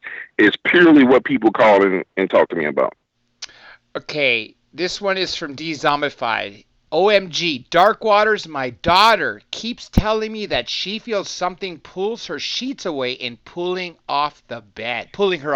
That's just a comment that I thought it was relevant to tell you. And Drive-Through Poet says, I've been touched, had blankets pulled off me, etc., but could never see anything, thankfully. And this sounds very similar to some of those other cases you mentioned. Absolutely. And typically when that happens, depending on the severity of it, sometimes it's ghostly behavior and other times it's pure 100% demonic behavior. The worst one, I alluded to this one when we first started talking. This like literally probably the worst demonic thing I've ever heard. This lady calls me and she's whispering on the phone and she says, I want to tell you the story, but I don't want to startle my daughter because she and I stay together in a 1-bedroom apartment. And she's in the bedroom with me, but she's sitting down playing on her iPad. And I'm like, well, yeah, call me back, later when you can pretty much talk. And she's like, nah, there's really no time when I'm not with my daughter because she goes to school, I go to work, I pick up from school. She's like, I need to tell you the story. And she goes in to tell me about how her and her daughter are in the bed and she's asleep and something startles her. In her exact words, she said, my spirit woke up. And I was like, well, what do you mean? She's like, inside of me, the spirit inside of me woke up before my body woke up. And I was trying to figure out what she meant, but as she proceeded to tell me the story, I realized that what this was so dark and so sinister that, yeah, it probably woke up everything. And so she says she wakes up and something is telling her to look at the base of the bed. She looks down at her feet and she noticed the covers are moving. And then she sees a hand on the right side of the bed. On the left side of the bed, which is the side her daughter's on, grabbing the bed, and then she sees one's on the right side of the bed, which is where she is grabbing the bed. The width of the bed is where these two hands are. And then she sees the shoulders come up, and then if you have your elbows on the table, and you put both hands down on the table and you're standing up, she said, imagine you roll your hands in, and so now your elbows come straight up in the air. And she was like, Mr. Williams, she said, these two freaking elbows. She didn't say freaking. She said they were so long and they shot straight up in the air. She said, then this thing starts to come up. And she said, I see this mouth and this nose, but it's upside down. And it climbs up onto the bed and the head of this creature is upside down. It's got these red glowing eyes. And I was like, oh man, this is bad. Like, I'm not saying it, but I'm thinking, yeah, this is pretty bad. And I know it's bad because now my body's feeling that it's bad. Like, even when I tell this story now, whatever this thing was is very powerful because as I tell a story, like I'm getting chills running through my body retelling the story. And as she's talking, like my body is just freaking out. My body's like, oh crap, dude, don't let her tell us no more. It's like, stop. And I'm like, no, I'm gonna keep going. So I said, well, what happens next? And she says, it comes up onto the bed and then it starts to reach for her daughter. And she said, I think it thought I was asleep, but my eyes were open watching it. And I said, oh my God. I said, I don't know how I would reacted in that. I said, I would probably hit it with a lamp or whatever. She said, I start kicking at it. And she said, when I kicked at it and I kicked it, she said, I hit it in that upside down head and I felt it with my feet. And she said, that's when she realized that this was not a dream. It was something real. So she grabbed the daughter, pulled the daughter to her and closed her eyes, and she started praying. And she prayed to Jesus. And she said, in the name of Jesus, I plead the blood over my house. I plead the blood over his bedroom. Whatever this thing is, it has to go. You have to leave now. And she said, when she opened her eyes, she saw this thing backing out of the room, literally backing out of the room through the door and out into the hallway. And I was like, holy crap, you need to move. And she was like, I don't have the money to move. I said, you need to move. I said, how much does it cost? Over the next month, dude, I gave that lady like $300 to help her move. She needed to move. Clearly, that place, obviously, I'm assuming that the current tenant is probably dealing with the same entity? I haven't talked to the current tenant. All I know is I gave that lady money to move. Like, I gave that, and that's when I wasn't making too much money on YouTube at all. It was like my YouTube money. I was like, because she wasn't lying. She wasn't pretending. I talked to her over and over, and every time she broke down crying, every time. And then her daughter says, and this is the beautiful thing about this. People don't understand this. When they're sharing stories, like there's so much data that you gather from the background, like the background noise, right? If a husband is telling a story, but he's lying, his wife is in the kitchen while he's telling the story, you'll hear his wife commenting, you need to quit that. You need to stop. That's how you know he's not telling the truth. The daughter, during one of the conversations in the background, she's like, Mommy, I thought I was dreaming. I remember that. And I'm like, oh, crap. Oh, Lord. That was the final straw for me. I was like, nah, we're going to have to do something about this. One of the questions here, you mentioned earlier what you do to protect yourself, but Drive Through Put wants to know specifically what do you do to protect yourself? Okay, it's a lot. So the threshold of my house, literally above the threshold, is every name of God. Adonai, Jehovah Nisi, Jehovah Jireh, Jehovah Shalom, Elohim, like every name, Jesus Christ, like it's written above my door frame. Like people come, and not a lot of people come to my house. When people come to my house, they're like, yo, what's all this on the door frame? And I'm like, that's to make sure bad things stay out, right? Protection. On a daily basis, I pray the hedge prayer of protection given to me from Kenneth Deal at demonologytoday.com. If you're a person that's listening, you think you got something going on, go to demonologytoday.com and click haunting help and then use those prayers. So on a daily basis, I use those prayers. Then every morning before I walk out of my house, I pray the Psalms. How you doing, brother? How you doing? I pray the Psalms, 23, 121, 150, 81, and 65 every day. Every day. One of the comments in here when you were talking about helping that lady move is that let me see who it was, if it was a he or she. It was Dezombified, that he would move into a church. I think at that point I'd probably be so fearful of that apartment where that person lived with his daughter that I too would probably want to move into a church. Now let me get to something I had written down probably almost 2 hours ago when I was talking to you before the show to mention, to bring up. Have you ever come across a case about zombies? No, nothing about zombies. Nobody's ever called me and said anything. I had one hunter call me. That was just recently. I started running ads in small town newspapers, like especially along the Appalachian trails, because I wanted to get some stories of things I never heard of. Just so you guys know, most of the stuff you listen to on YouTube is either creepypasta or it's handwritten stories or it's stuff that someone reported to somebody from Facebook, right? Facebook is like a poison well when it comes, in my opinion, to getting a lot of different encounters, because people they hear one story and then they add on to it and they build upon it. So I say I'm going straight to the sources. I put ads in all these newspapers, not very expensive, and I started getting all these phone calls or stories. Now, this guy did tell me about a deer that he shot that he knew was dead, and that he saw this deer get up and walk off. And I was like, well, bro, and he called it a zombie deer. And I was like, I don't know about that, bro. I said, maybe you just didn't kill it. I said, because you have to, when you shoot a deer, they gotta, most of the time they run off and you gotta track them through the woods and get them, and then you gut them right there. He's like, bro, I've been hunting my whole life since I was 9 years old. I know when I killed something. And he said the SOB got up and walked off. I was like, what? I was like, so it's a real zombie deer. But he called me and told me that story right around the time when there was the articles in the newspaper about the zombie deer disease. So I wrote it off like, okay, maybe he's trying to ride on the wave of the zombie deer disease. But no zombies. Part of the reason why I brought up zombies is because of your location in New Orleans. As you mentioned earlier, the influences of Santeria and Voodoo. As a matter of fact, I see right here, Dezombified wrote, zombie stories are huge in Santeria, mainly in Haiti and Dominican Republic. I'm Dominican. Interesting. Someone literally was speaking my thoughts, but it sounds to me like they were paying attention. Speaking of which, your location in New Orleans, Louisiana, what other stories would you attribute to being just there that you haven't heard from elsewhere aside from Alligator Man? I'll say this. New Orleans is a beautiful place. I love this. I've been home my whole life. It's an amazing place. But New Orleans is kind of Harry Potter world when it comes to magic.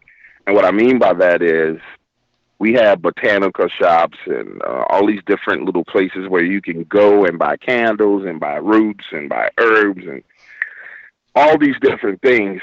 And I would say one of the wildest ones that I've talked to a gentleman about, and it's kind of long, but make a long story short, he ended up, he was on parole for dealing drugs, and his PO, which is a parole officer, would come and check on him. And he was doing really, really well. He ends up dating a young lady who was an exotic dancer and having her over at his house, not knowing that she was a convicted felon. And if you know anybody who's on parole, when you get out of prison, you get a list of people that you can't hang out with, right? Like, especially if you're a violent offender. Like there's a list of people that you can't associate with. If you're a parolee, you can't hang out with felons, even in California at least. Right. And it's the same way down here. But he didn't know that was the case with her. Anyway, his PO comes over, finds her there, happens to know her because he knows her PO, and he pretty much violates the guy because, like, yo, you're not supposed to hang out with any felons. Right before he's supposed to have another court date and go back in and go to court, she tells him he needs to go see this lady who practices voodoo, and she would help him out. So he goes down to the Lord Night Warden to his house and goes to talk to this lady who does voodoo, and he cuts a deal with her and says, listen, I really need your help. She says, well, look, if you clean out my garage and take everything out of there and throw it away, and I'll help you out. And so there's these candles that people like that help them with court cases and all the rest of that stuff. And I don't know exactly what she did because he never really explained everything she did, but nonetheless, he ended up not going back to jail. But over the process of 2-3 months, he never, ever cleaned out her garage. And that was the agreement.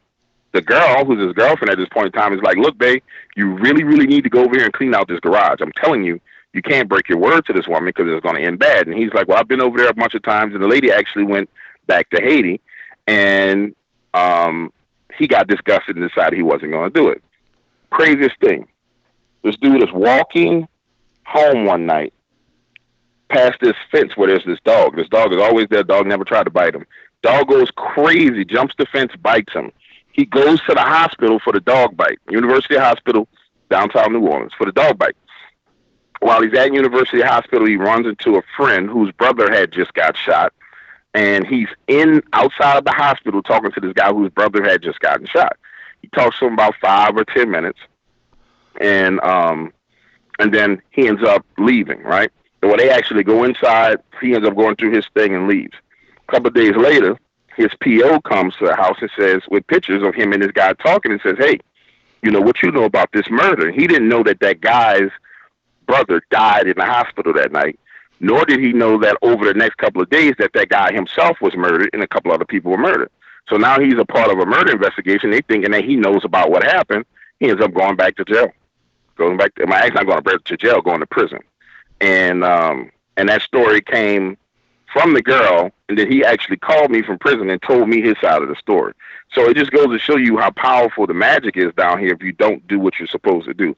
You know, people always want like super exciting stories about New Orleans and about hoodoo and magic, but the truth of the matter is, Dr. J, like you could literally go into a shop and get a reversal candle or a candle to cast a spell or talk to the right person and use it on anybody.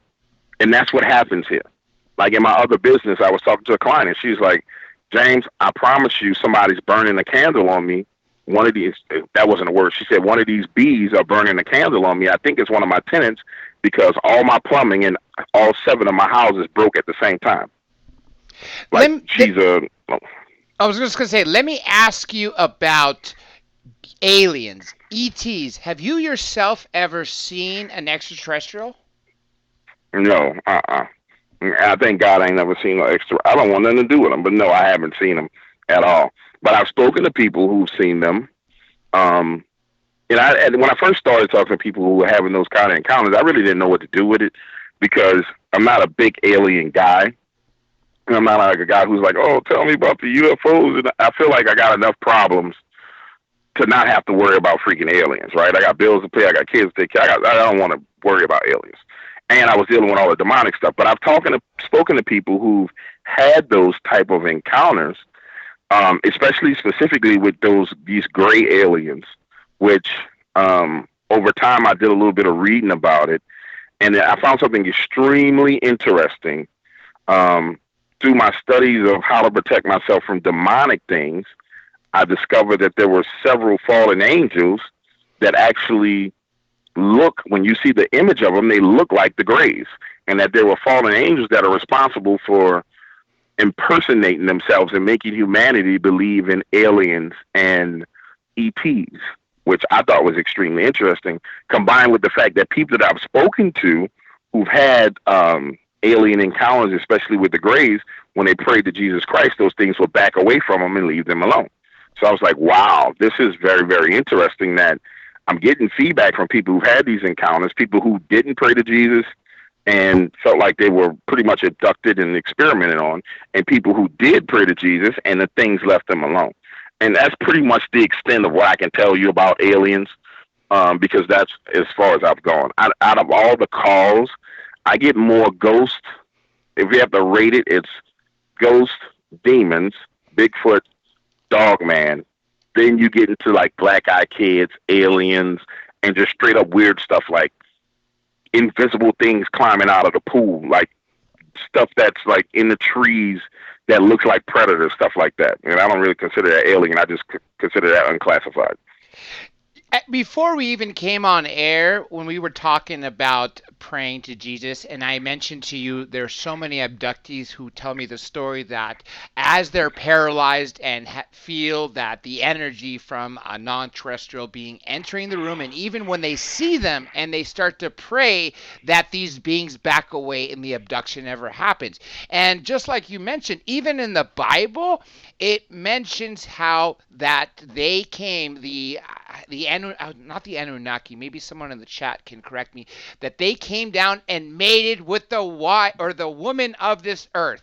Now, the sons of God mated with the women of earth. Yeah, those were the Watchers. The Watchers, there you go. Thank you for saying that. And that's just one thing frightening, because if you read it literally, well, clearly if they're coming from the skies above, well, then what can they be? Either fallen angels or non-terrestrial beings. Now, you mentioned black-eyed children. This is something that someone else asked one of my guests a few nights ago, and I'm hoping before we run out of time, if you can mention one of the stories that sticks out in your mind about black-eyed kids. Oh, I'll tell you the one that sticks out in my mind the most, man. There's a strip club out here called, oh my goodness, the name is slipping my mind, but it's on Dowman Avenue. Anybody in New Orleans, there's only 2 on Dowman. But this happened after Katrina because there was very little open. And those clubs started to come back about 12 months afterwards because there was a lot of construction. So the strip clubs came back really, really quickly. And I used to go to them a lot. I'm guilty of being a strip club connoisseur at that time in my life. And I'm talking, and this is way before I the dark waters thing even hit the scene, and I'm talking to this guy, and we're talking about weird and crazy stuff that's happened. I'm telling my stories about when I worked for the Department of Defense on Redstone Arson. He says, "Man, I'm gonna tell you a story that's gonna freak you out." And he was like, "Bro, one night I was out here. It's 3 o'clock in the morning. We getting ready to close, and I'm walking these chicks to the car, and these two little black kids come walking up on us." He's like, "But bro, they was like dressed in these little dusty, dirty, nasty clothes." And he said it came from walking across the street, and they got to the parking lot, and he said, I would have my back turned to them because I had her against the car talking to her. And he said, I see her eyes get big and huge. I turn around, and these two kids are there. And both of them got black eyes. It's the first time I heard about black kids with black eyes. But this, normally when people describe black-eyed kids, it's a white kid. And I'm like, okay. And he says, dude, they're like, yo, give me a ride. Can we get a ride? We need a ride. And they keep on asking them for a ride. The chick freaks out, hops in her car, and leaves him standing in the parking lot.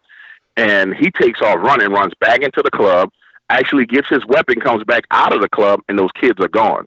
They go back and review the footage on the video camera.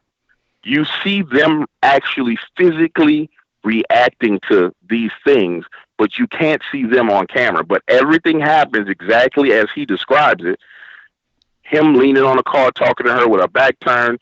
You can see where her eyes kind of get bigger and you paying attention to what's going on.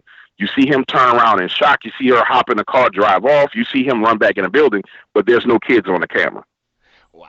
You know what? I've actually heard cases of the opposite where things appear on camera that people can't see. This is actually a case that people saw in person but is not caught on camera. No, not caught on camera. And I'm trying to think of the name of that club, man. It's across the street from Passions. I can't remember the name of it, but yeah, it's that club. I mean, anybody in New Orleans that's listening, you know exactly what club I'm talking about. I can't remember the name. I'm getting a little bit older. Can't remember the name of the club, but that club. Well, I'm sure exactly the people listening via UPRN know exactly all the streets you mentioned, including where the parade goes for Mardi Gras. We are nearly out of time. I want to give you time to plug in your website, your YouTube channel, and everything else. If you want to find my content, go to iamdarkwaters.com. iamdarkwaters.com. You can click any one of those stories up there. There's free stories to listen to. It's a membership that's $4.99 a month. You can also find me on YouTube. Just type in Dark Waters and it'll pop, those going to say Dark Waters Horror Stories. It'll probably pop up with something Dark Waters Dog Man. On Facebook, I'm at DarkH201. And on Twitter, I'm at DarkH201. With that being said, let me give some shout outs. Of course, we have Joe Montaldo, station owner of UPRN 107.7 New Orleans, Louisiana, as well as JC of Deprogrammed Radio in the United Kingdom, with all the global affiliates, including iHeartRadio, one of the that carries that obviously carries UPRN, and several other networks globally, folks, globally. Remember that. I also want to thank all the folks in the YouTube chat who have been participating in both hours with amazing comments and your own stories. That's what I love about watching chat as I'm interviewing guests. I also want to give a shout out to Third Phase of the Moon. They are my mentors, and 7 years ago, if it wasn't for them, I wouldn't be hosting radio. As a matter of fact, for all you fine folks, I will be there in Hawaii with Blake and Brent Cousins, May 5th through May 12th. Also, I got to thank my associate producer, Josh Cheres, my social media manager, Pam Vrettenberg. Please be sure to check out her website, UnitedTruthSeekers.com. And, of course, I want to thank you, the king of YouTube horror, Dark Waters. Thank you again for joining us. Next time, we have to do 2 hours. 1 hour is definitely not long enough. And the most important people I need to thank are all the listeners globally. With that being said, folks, be sure to check out drjradiolive.com to see upcoming guests. And you see all the social media websites or links. Everything is at DRJ Radio Live. And we'll see you same time, same place this Thursday. With that being said, I am officially signing off.